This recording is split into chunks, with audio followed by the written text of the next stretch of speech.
We all know what happened tonight. Just let me start from the beginning. Obviously, we had a bill with incredible support on both sides of the aisle. Passing through the Senate with bipartisan support, passing through 3 House committees. In the House, the Republicans are in control. They have a majority. They're in leadership, so they determine when bills are heard. The process for our bill was pretty clear. We got through 3 House committees. It was time for our bill to be heard on the floor.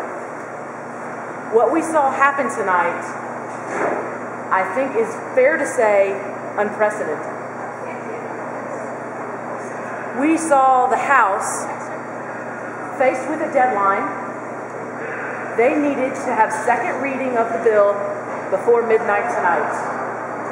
Take a voice vote on the bill, talk about amendments, debate the bill before midnight so that we can have third and final reading and a full vote tomorrow. That did not happen. Instead, House leadership decided to play politics with our families. They put their re-election, their election, partisan politics ahead of doing the right thing and standing on the right side of history. There was an opportunity, and it didn't happen. And I don't think it's fair to pin this on all Republicans, because obviously several have voted for us throughout this process. 3 in the Senate, 3 in the House until today. Make no mistake, this is Republican leadership who killed civil unions tonight, who did not bring it to a vote, and because they didn't bring it to a vote, they were willing to kill nearly 30 other bills that also needed to be heard tonight in order to have a third reading tomorrow. So that's what happened. And we're angry and pissed off and frustrated because we all know this was the right thing to do. Overwhelming support from Coloradans, from editorial boards across the state, from all of you, and yet we were left standing out in the cold. And so, what do we do now? I think we have a couple of things we can do. First, we've got to let people know what happened.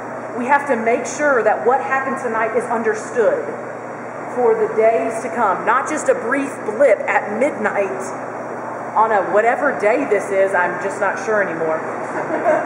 We've got to make sure this lasts, that people know exactly what happened in there tonight.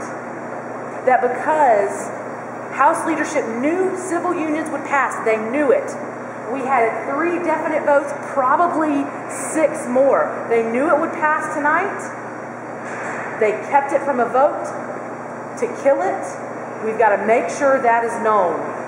So spread the word on Facebook, on Twitter. Media is watching Twitter. Politicos are watching Twitter. Spread this all day tomorrow, all week. This should be the story of the legislative session. That House leadership put partisan politics above our families.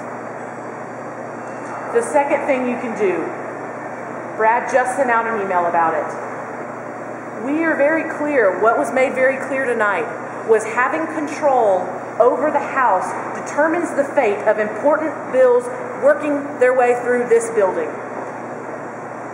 We were killed tonight because there were people in leadership that don't support our families. That has to change.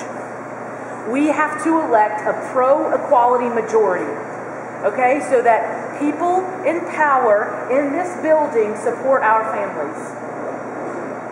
The way to do that is by raising money, walking with candidates, getting the word out, getting good people to run.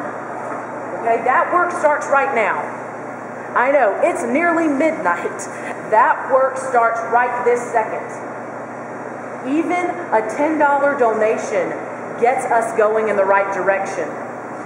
Even a tweet that says, "We're taking back the majority," gets us going in the right direction. So that's what I want to ask you to do with your anger. Your pissed off feelings, your frustration, your pain, and your hurt, because I know you've got it. That's what we need to do with it. And I think that we can take back, have a pro-equality majority, take back this Capitol, and see victory, a real historic victory next year. Now I know it's late, but I did want to say, are there questions?